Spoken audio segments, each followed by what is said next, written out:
blog. First, let me say that I think you have a wonderful personality, and I think that in different places in your writing, you show that personality. And when you show that personality, it's very attractive to your audience.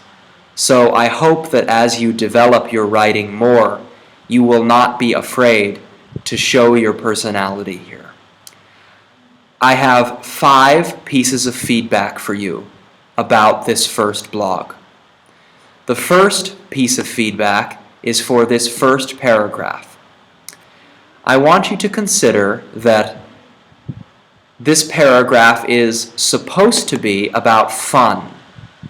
Based on your title, I think the main idea of this paragraph is about fun.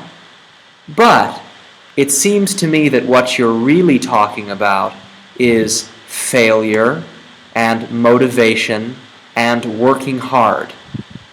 Now, I think this is a very good focus, but I want you to consider that you need to make a definition for fun in this paragraph.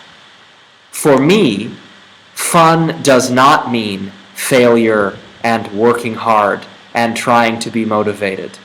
For me, fun is just fun, and it has nothing to do with hard work. So, at the same time, I think that often things that are difficult can be very rewarding and deep, and this is a different kind of fun. So you need a definition here that can help you to explain why debate is fun. Tell us what fun means to you, and then apply that definition of fun to your explanation of debate.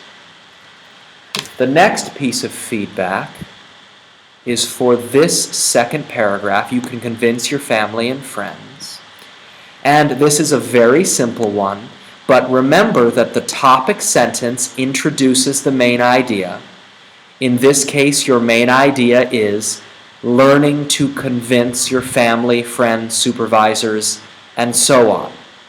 However, at the end of this paragraph, after this example of the areas framework, you do not have a conclusion sentence that paraphrases the main idea in your topic sentence.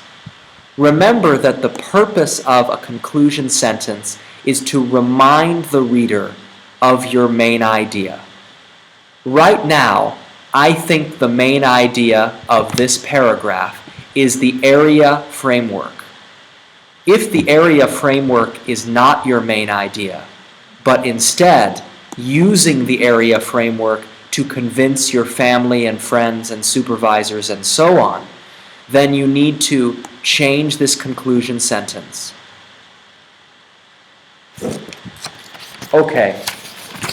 The next piece of feedback is going to be right over here.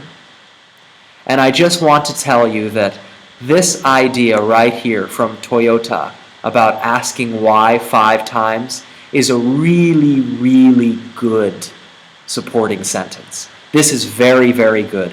People will love this. And in fact, I think the idea of asking 5 times could be a wonderful topic for another blog. The next piece of feedback is in this paragraph. And again, you must remember that you need to define the key words in your paragraph. So, for example, this paragraph is about improving your speech and presentation skills. Specifically, improving a speech by removing fear from the audience. Then, in your supporting sentences, you introduce this idea of trial action or prototyping. I do not know what this is, and if you want to include this in your paragraph, you need to make sure that you explain what trial action or prototyping means. Also, I suggest you choose either trial action or prototyping. Don't use 2 different terms for the same thing, because it's a little confusing. The last piece of feedback is in your last paragraph. You say at the very end, "To debate is the ultimate goal for all the presentation creators, but why don't you try to be a fantastic speaker with your own English words?" So I think this is a very nice end, right? But I don't know how this connects to being positive. If your main idea is about how a good debater is not negative, but ultimately positive, you need to make sure that your conclusion sentence reminds me, the reader, about your main idea.